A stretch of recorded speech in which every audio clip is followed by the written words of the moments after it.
Hey there, so this video is coming out a little bit late, and when I mean a little bit late, I mean extremely late. This video was supposed to come out in late February, early March, if I got the dates correct, but as you can see, it's mid-June.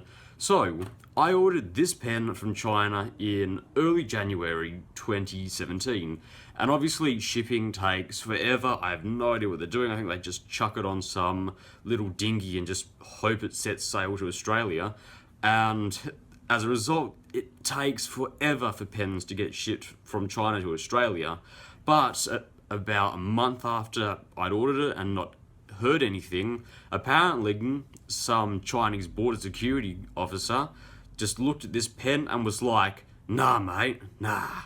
And he sent it back. I have no idea. There's nothing about a pen that's terrifying or frightening. Oh, anyway, they sent it back, and I didn't find out for about a month and a half. So I had to ship the pen and everything, wait the whole time, and it only arrived a few weeks ago. In fact, second time round, I bought it from a different person, so hopefully they weren't trying to smuggle drugs or anything, so it wouldn't get seized. I even paid an extra 10 cents to get the freaking tracking, just to make sure that this thing wouldn't get seized. And obviously, the tracking's a freaking Ponzi scheme, because the tracking is only available from going from Hong Kong to Hong Kong. Seriously, it says picked up in Hong Kong. This tracking is no longer available. The tracking is a freaking Ponzi scheme. I want my 10 cents back. But honestly, 10 cents in total. I paid about $1.20 for this pen. So honestly, I'm not all that fussed. So that all aside, finally got the pen. Locked myself in my room for a while. Oh. Tested out the pen because I'd finally gotten it, and obviously I've taken my time to examine the pen and everything, and well, let's actually get into the proper review. So, overview of this pen. This is another fountain pen. Now, if you go to eBay, type in fountain pen, and you look at the cheapest fountain pens, you're probably going to get shown this. This is called the AIHAO, AIHAO 2025, or as it's listed on multiple places on eBay, the blue white porcelain fountain pen. And honestly, this thing is everywhere, but I haven't seen any reviews on this pen, which is odd considering that it's a $1 fountain pen, well, $1.17, and no one's done a review on it. So obviously picked up this pen and to test it. So, this pen comes with a double broad nib. I'll get to that later. But first, let's just talk about the body. So, body of this pen, in fact, we'll just talk about the specs first. Damn, I haven't done one of these proper pen reviews in a while. So, capped, this pen is about 13.7 centimeters long. Uncapped, it's about 12 centimeters, and posted, it's around about 16.5 centimeters long. In total, it's about 5 grams. So this is a ridiculously light fountain pen. The body is all white, apart from a few blue hints to it. Few blue things, what do you call them? Accents, that's it. As well as this wonderful design. Honestly, I think this is a very beautiful designed pen. Here you get some nice Chinese scripts on the side, as well as a whole bunch of nice artwork, butterflies, flowers, all that lovely stuff. Pen, if you uncap the pen, one criticism of this pen, the cap comes off ridiculously easy. So when you put it like in your pocket, well, I don't have a pocket on this shirt, but if you put it in your pocket, you can risk this pen's cap just coming off really easily. That being said, when you go to post this pen, it is really awesome because the cap goes on the back like that. There's this little well, the outside diameter is slightly smaller here, so it just fits on the back like that. super damn secure, like that. And so, this is a hooded nib fountain pen, and also you get quite a long grip section. Grip section is, it's going on the narrower side, but it is really comfortable to hold. That being said, there is this little ring around here, and honestly, this ring is pretty annoying after a while, depending on how you hold your pen. If you hold the pen at the top like here, close, it's going to be annoying, but if you hold it further back, you probably won't get any, well, you won't feel it. That being said, moving further back, there is quite a sharp drop in this pen, and this is pretty annoying if you hold your pen backwards like here, or if you hold it in the middle, your thumb is going to rest on it, which honestly is annoying. Now, if we look at the threads of the pen, this is an all plastic pen, so this will be able to be eye dropped. The barrel of the pen is, well, sealed and all, so you can eye drop this pen. Threads are, they're really nice threads. There's 1, 2, 3, 4, 5, 6, so you can easily eye drop this pen. I'd drop this pen in a heartbeat because there's so many threads. As well as that, the threads are incredibly thick, which means, unlike a pen such as, if I have it here, no I don't, Jinhao 599, really thin plastic threads that snaps easily. This pen here, not a chance in the world of snapping with the same force as the Jinhao 599. The pen comes with 4 standard international converters with blue ink to match the blue accents of the pen. And the ink is, well, it's alright. It's not the best ink that I've ever seen, but hey, it's free ink. That being said, you can switch it out with a standard international converter and all. These cartridges will last you about 3 to 5 days, I guess, depending on how much you use it. They should last you quite a while. And I pretty much think that is all I have to say about the pen. Well, its body. Damn, I haven't done this in a while. So, let's talk about the nib. This pen comes with a broad nib. That's what it's advertised with. And honestly, I think that's like BS, because this is in no way a broad nib. In fact, it's much closer to a Japanese medium to fine nib. That being said, the nib quality is actually really good in this pen. Actually being surprised with a whole bunch of these Chinese fountain pens recently, because it's not 100% smooth, but it's not scratching. There's a little bit of feedback, but it's not going to dig up the paper. So honestly, I'd give this nib a pass. Obviously, when you pick it up, you're not going to think that it costs more than, say, $30.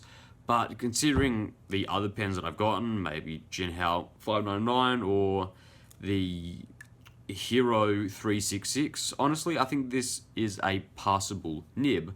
That being said, it's not broad. No way is it broad.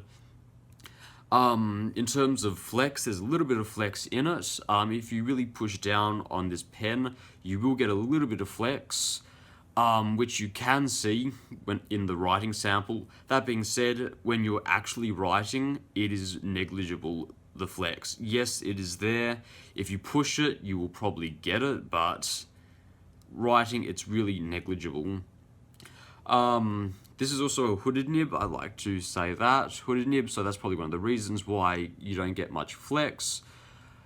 Yeah, one criticism of this pen that I will say, however, is there's no way to actually get to this section here.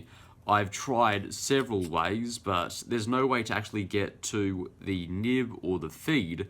Pretty much this is one section here. You can take the converter out, but in terms of actually getting into here, no chance. So if you want to flush this pen, If you don't have a converter, it's probably going to be a bit of a chore. If you have a converter, you just have to stick the converter on and flush it with water. So that is one big criticism with this pen that I have.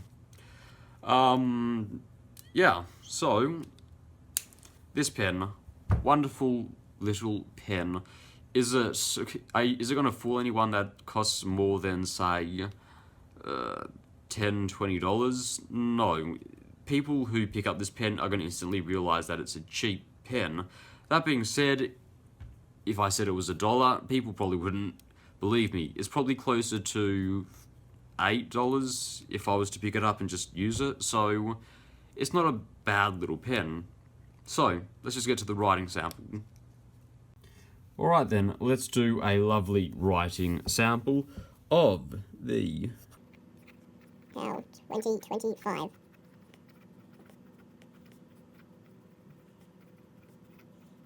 Alright, so this lovely pen here has a broad nib. However, I'll show you later on that this doesn't really look like a broad nib at all. The ink, however, is blue. It's just supplied ink, blue, and it's sort of comparable to maybe Parker Quink blue. It's nothing amazing, but it's not awful. It's not causing any issues for the pen. So, let's just do a little quote. So,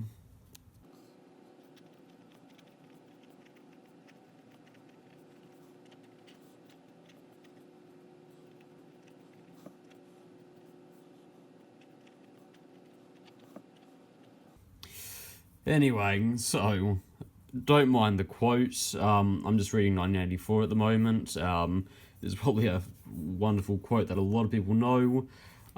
So, as I was saying before, there is a little bit of line variation. As you can see, particularly on the is, there's a little bit, but as I said before, it's really negligible when you are writing. Honestly, if we have a look at the possible line variation, this is with no pressure whatsoever, and this is applying quite a lot of pressure. Honestly, yes, you can see that there is line variation. However, actually in use, you really have to slow down your writing to see any proper line variation. When you're actually writing, the line width is sort of a blend between this and this, so sort of like that. If you see it with no pressure, it is slightly thinner. So this is sort of misleading here. It's really a blend between these two. That being said, writing with it was pleasant. It was really nice to write with.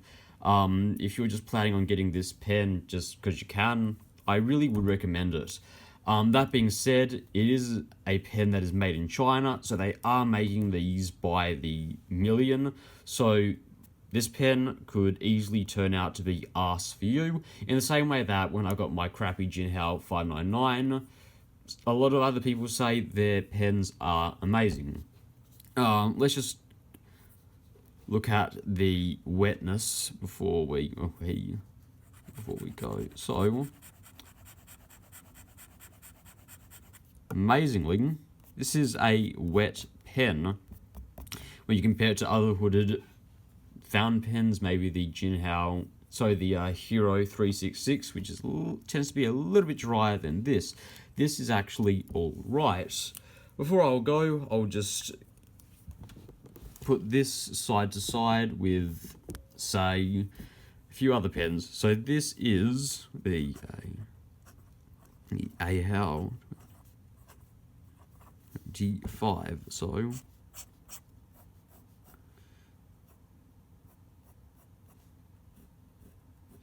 So that's the AHAL. This is a broad nib. So let's compare that to. I haven't used this pen in a while, but this is the Pilot Prera And this is a Japanese fine nib. And as you can see,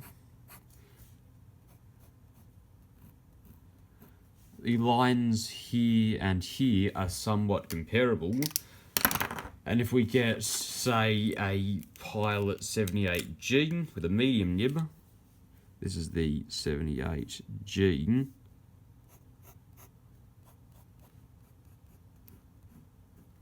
it's also super comparable. If you have a look at it, I'm saying the 78Gs might be a little bit closer.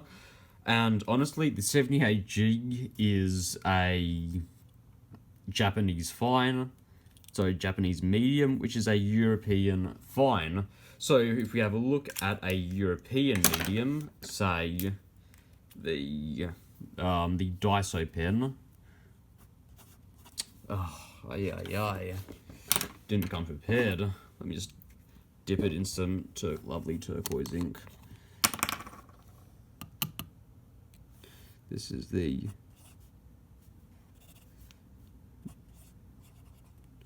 Daiso medium nib.